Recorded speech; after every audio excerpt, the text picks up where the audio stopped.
Mas eu gostaria, Fernando, de salientar alguns pontos jurídicos, porque me chama, de todos nós, isso causa uma estranheza gritante. Eu estive analisando o Código de Processo Penal boliviano e o Código Penal boliviano. E quando o Fernando disse, olha, a Bolívia pode denunciar o Tratado da Convenção Americana sobre Direitos Humanos e afirmar, não, estamos aplicando o nosso direito, eu, após analisar o Código de Processo Penal boliviano e o Código Penal boliviano, afirmo categoricamente, nem o direito boliviano está sendo aplicado. Nem o direito boliviano está sendo aplicado. Eu estive vendo aqui os critérios da prisão preventiva no Código de Processo Penal boliviano, nessa maquininha maravilhosa aqui que nós temos aqui, e graças a Steve Jobs, né? Então estamos aqui vendo o Código de Processo Penal boliviano, e diz o artigo 233 do Código de Processo Penal boliviano o seguinte, vou pegar aqui para vocês, que diz o seguinte, o artigo 233, que trata da prisão preventiva, dizendo o seguinte, lá não tem ordem pública, não tem prisão para garantia da ordem pública, o Código de Processo Penal boliviano é mais garantista que o nosso. Então diz lá o artigo 233, o seguinte, vou ler para os senhores, estamos chegando lá, que caberá a prisão preventiva. Vamos lá. Nos seguintes termos, vamos chegar lá. Está aqui. 203, o suspense. Pensou se acaba a bateria agora? Que fiasco. Está com 16%, é bom ir logo, viu? 233 está aqui. Realizada a imputação formal, o juiz poderá ordenar a detenção preventiva do imputado a pedido fundamentado do fiscal, que é o promotor de justiça, ou do querelante, quando concorrerem os seguintes requisitos. Primeiro, existência de elementos de convicção, como diz o Dr. Fernando, materialidade e autoria, suficientes para sustentar que o imputado é, com probabilidade, o autor ou partícipe do fato punível. Então, é o pressuposto, materialidade e autoria. Mas vem mais, soma-se a isto.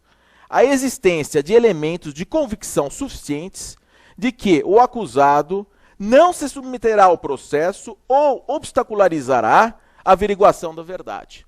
É só isso. Não cabe prisão preventiva sequer por ordem pública. Ou seja, o Código de Processo Penal boliviano é mais garantista que o nosso. E como então se prender? Ou seja, e nós temos inúmeras medidas alternativas à prisão provisória no Código de Processo Penal boliviano, como a prisão domiciliar, comparecimento semanal em juízo, proibição de se ausentar do país, retenção de passaporte. Ou seja, se o medo da autoridade judiciária boliviana é de fuga, evidentemente se põe a uma proibição de se ausentar do país, a uma prisão domiciliar, que já se tem cogitado. Quer dizer, não há fundamento cautelar para esta prisão. Ou seja, não é que não se aplica somente o tratado, a Convenção Americana sobre Direitos Humanos. Não se está aplicando a própria legislação boliviana. Não há fundamento, dentro da lei boliviana não tem. E aí, nós nos deparamos com outras questões. De fato, nós temos... o crime de homicídio está previsto também no artigo 251 do Código Penal boliviano, que a pena é de 5 a 20 anos. E diz que dentro dos prazos de prisão provisória, também já tive aqui nessa maquininha analisando, são de 18 meses até haver uma sentença, ou então, e ali é meio obscuro, até o prazo mínimo da pena, em tese aplicado, digamos, se por respeitada a sentença, depois houver recursos, tudo, é até 5 anos. Agora, mas lá também existe o dolo eventual. Existe, porque a acusação não é com dolo direto, é com dolo eventual.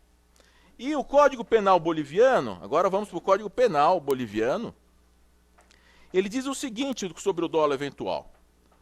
É parecido com o nosso, inclusive, que está tão em voga na questão da direção de veículos, a pessoa embriagada, aquela coisa toda. E diz o artigo 14 do Código Penal boliviano. Diz o seguinte, ainda não acabou a bateria. Diz o seguinte, dolo, atua dolosamente... Olá, tudo bem, Martim? Tudo bom. Atua dolosamente aquele que realiza um fato previsto em um tipo penal com conhecimento e vontade. E continua. Para isso é suficiente que o autor considere seriamente possível a sua realização e aceite essa possibilidade. Então aqui está o dolo eventual. Então a imputação, pelo menos do Ministério Público ali boliviano e a polícia, eles estão indo para o dolo eventual. Ou seja, que alguém, não dá para ter os 12, é isso que eu estou dizendo. Dolo eventual de quem foi, não tem coautor. Dolo eventual não dá para ter coautor do dolo eventual. Talvez, quando muito, num racha, tivesse um sentado no banco do lado cronometrando, vai acelerar, mas aí seria autoria colateral, não é nem coautoria, não dá para ter. Então, nós temos que nem o direito boliviano está sendo aplicado. Agora, nós também precisamos fazer uma meia-culpa. Temos que fazer uma meia-culpa. Imaginemos que fosse o contrário. Eu acho que a gente tem sempre que fazer esse exercício para visualizar qual é a solução viável disso, né? Imaginemos que fosse o contrário. Então veio aqui a torcida, veio o boliviano, etc e tal, torcida organizada, foram lá soltar os rojões, mataram um corintiano de 16 anos que foi assistir o jogo da Bolívia, e o autor se escafedeu para a Bolívia. Veio a polícia e prendeu os 12 que estavam lá. No Brasil, eu não tenho dúvida nenhuma que essas 12 pessoas estariam já em liberdade. Eu não tenho dúvida nenhuma. Com ordem pública e tudo. Porque nós temos a individualização das condutas. Não dá para punir, como faziam na escola, ou como fazem alguns diretores de presídio ainda, lamentavelmente, fazer a punição coletiva. Aliás, a lei de execução penal proíbe punição coletiva. Outro dia, na escola do meu filho, todos iam ser punidos porque um não estava aprontando demais, o professor falou que ia tirar o recreio de todo mundo. Olha que absurdo. Entendeu? E transforma. Eu falei para o meu filho, ele tem 12 anos, falei, papai, isso fere, eu dei uma aula de direito constitucional, pode ter punição coletiva, mostrei o artigo da Constituição, fala para o professor, aplicando punição coletiva, transformando os coleguinhas de classe como censores daquele, né? Então, na verdade, o que está fazendo a justiça colombiana é boliviana, uma grande injustiça. Uma grande injustiça. Agora, a meia-culpa que eu digo é a seguinte.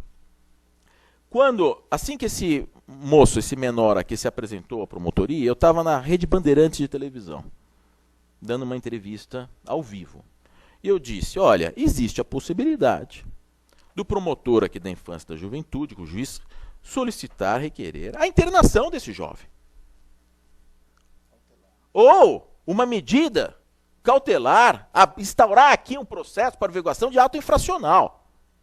Porque se esse moço, eu falei isso, se esse moço sair pela porta da frente, essa sensação de total impunidade vai gerar uma consequência lá, e mais, vai enfraquecer a confissão dele. Porque a partir do momento que o promotor Tales, não tenho detalhes do procedimento, mas não tenho notícia de que tenha pedido, solicitado ao juiz, requerido ao juiz a imposição de alguma das medidas restritivas de liberdade interna, assim, na Fundação Casa, desse menor. Se foi um homicídio culposo, ou alguma medida. Então, se o juiz que não quer instaurar esse processo, isso está enfraquecendo. Por quê? Parece que o juiz não está acreditando, nem o juiz brasileiro está acreditando na confissão dele. Então, nós temos uma meia-culpa sim, porque dá uma sensação de que enfraquece. Se nem a justiça brasileira, a VAR, porque aquele que atirou na cabeça do outro está. Digamos, mesmo que seja um dolo eventual ou não, uma culpa, mas alguma coisa tem que ter sido feita na vara da infância e juventude com esse menor. Ele foi embora para casa. Quer dizer, então essa impunidade aqui sim, perante o ECA, está tendo uma consequência terrível. Daí lá, falei, mas ninguém vai ser punido então? O que vocês estão... Se essa confissão é verdadeira, o que vocês fizeram com o menor? Por quê? Ele responde aqui sim, o brasileiro que pratica um crime no exterior e volta para o Brasil, artigo 7º do Código Penal, é extraterritorialidade, ele responde aqui sim. Por quê? Porque não existe extradição de nacional.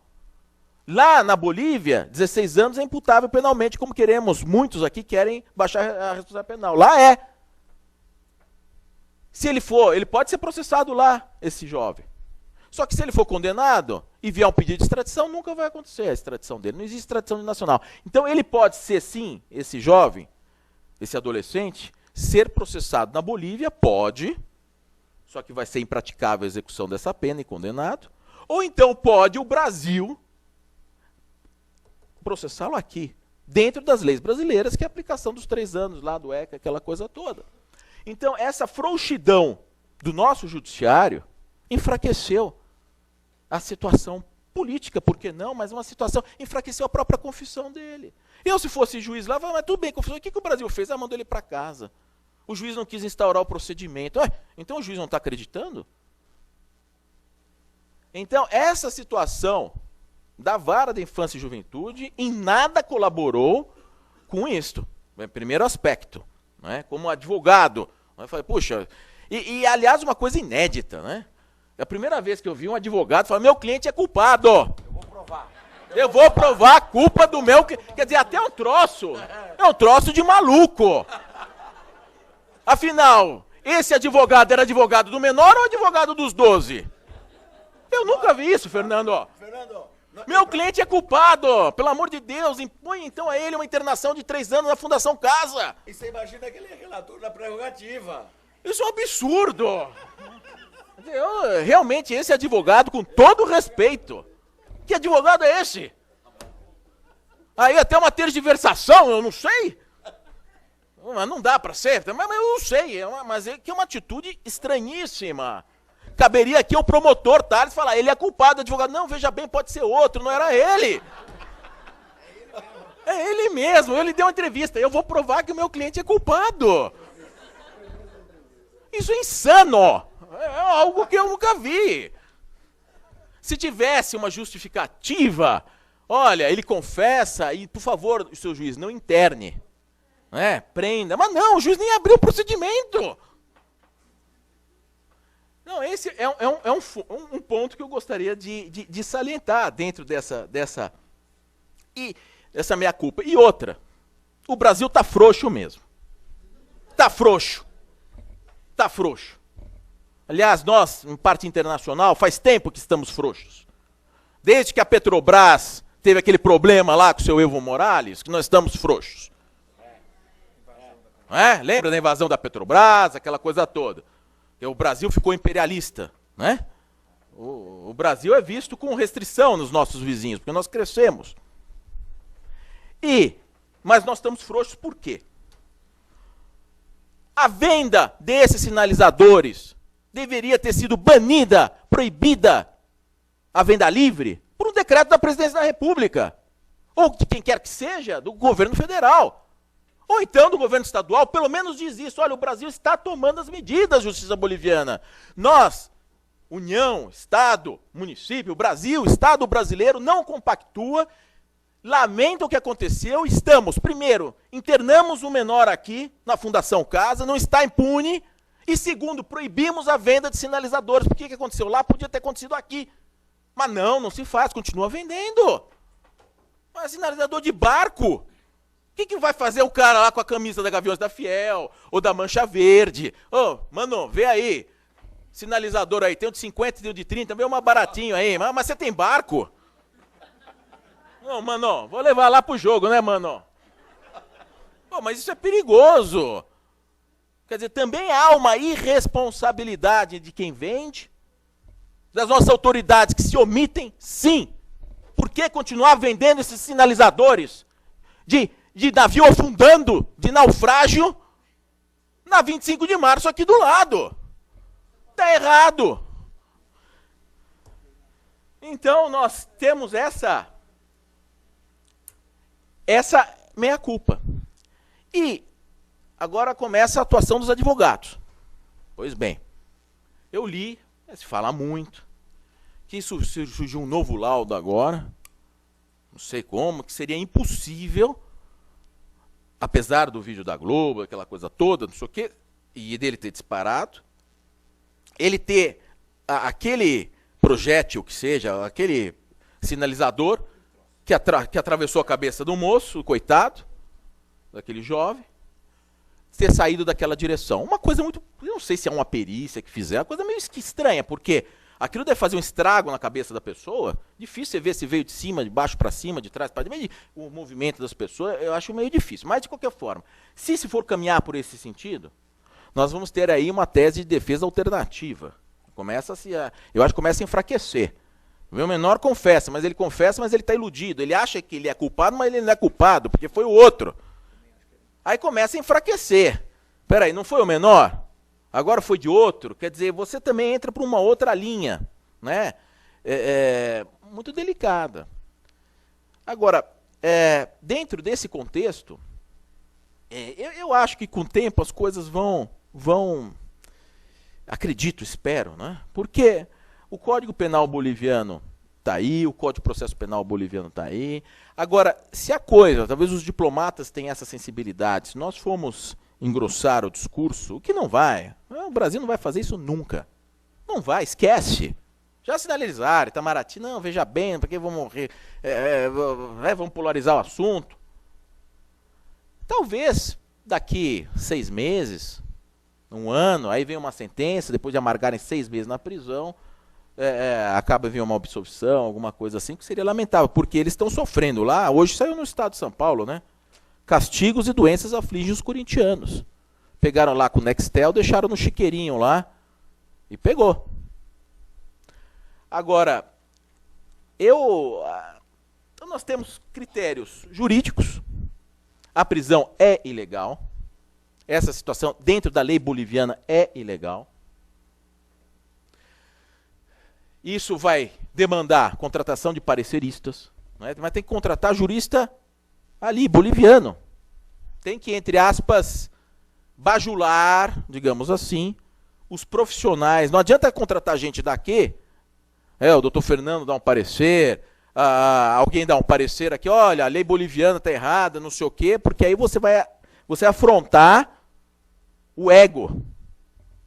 Nós temos que ter um cuidado. Então tem que realmente ter uma belíssima assessoria jurídica na Bolívia. Eu não sei, tem que contratar parecer do melhor professor mais reconhecido de direito penal boliviano. E o Corinthians tem o dever moral de subsidiar isso. Por quê? Essas torcidas organizadas, e é outro fato que o Brasil também nessa meia-culpa tinha que abordar, o diretor do clube acaba agradando a torcida, porque tem uma organizada contra você, então acabam financiando as passagens, acabam, né, dando ingressos de graça para não sei quantos número de pessoas para os jogos. Ou seja, o próprio presidente do clube, para ter um conforto, digamos, populista, de forma populista, ele aplaude as torcidas organizadas. E elas são uma praga. Essas torcidas organizadas, como muito bem combateu o Fernando no passado, e vem sempre salientando isso, porque na rixa, quando você junta muita gente, dá uma sensação de falta de controle, de impunidade completa, é o linchamento, todo mundo dá um chute, mas não sabe quem deu. E aí vira essa selvageria. Então, o exercício que eu se fosse advogado ali, atuante, primeiro ia procurar o melhor parecerista, 1, 2, 3, na Bolívia. Iria aqui exigir essa questão da falta de responsabilização do menor confesso. Mas que coisa é essa? E conversar com o juiz, fazer barulho em cima disso. Porque essa impunidade do menor está prejudicando, sim, porque está enfraquecendo a confissão dele. Ora, se ele é confesso, e ele confessa que matou uma pessoa culposamente, o que fez o seu Brasil? O juiz nem abriu o processo por ato infracional. Quer dizer, o maior inimigo aqui está sendo a nossa própria justiça. Se coloque na cabeça da justiça boliviana, que já acha que essa confissão foi arrumada. O que fez a justiça brasileira? Nada. Ele está em casa. Para aí. Então tem alguma coisa errada nessa confissão. Então, às vezes também a leniência brasileira, porque o nosso direito é leniente, sim, em alguns aspectos. Essa passar a mão na cabeça, demais às vezes, e outras vezes de menos, está gerando uma situação de desconfiança da própria confissão dele. Então essa é uma das ponderações que eu gostaria de colocar. E a outra questão da Convenção Interamericana de Direitos Humanos, da Convenção Americana de Direitos Humanos, do Pacto de São José da Costa Rica, o Brasil já foi condenado. O Brasil já foi condenado. Mais de uma vez. Por aqueles presos nos containers lá no Espírito Santo.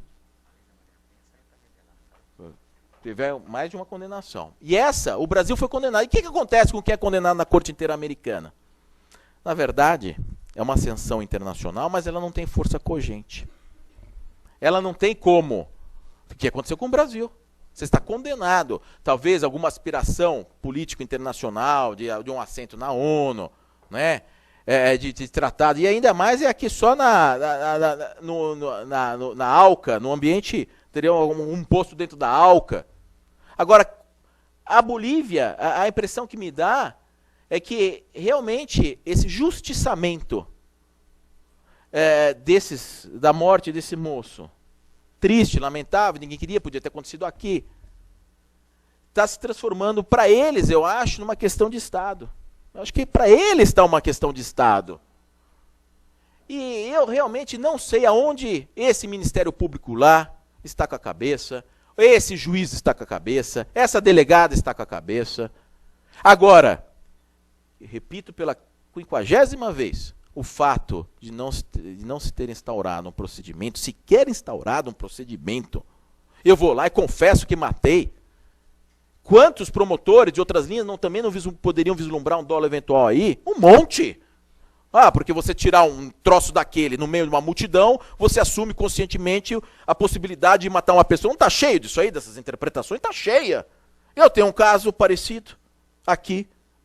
Tentativa, mas ainda tentativa com dolo eventual. Automóvel. Não morreu. Tentativa com dolo eventual de homicídio duplamente qualificado, porque pegou de surpresa. E estava fugindo de outro crime porque tinha bebido. Duplamente qualificado, tentativa com dolo eventual. Estou aí lutando, o processo está caminhando aqui na vara do júri. Claro que vamos até Brasília, vai demorar 10 anos e eu vou ganhar, se Deus quiser. Porque está errado, não dá para ter tentativa com dolo eventual. Só não impetra habeas corpus porque não convém. Deixa a coisa caminhar normalmente. Então, o que eu tenho a dizer, que eu gostaria de dizer nesse bate-papo nosso de reflexão, são essas palavras, e sempre com esse exercício de nos colocarmos no lugar do outro, né, tentar para poder ver o que melhor que a gente pode fazer. Porque, de fato, esses 12 estão lá. Agora, essa omissão nossa em não banir a venda aqui e não tomar nenhuma medida contra esse menor, esse adolescente, realmente, na minha ótica, tem prejudicado e muito a soltura dos 12 corintianos que estão. Então, é uma meia-culpa, sim, das nossas omissões. Muito obrigado.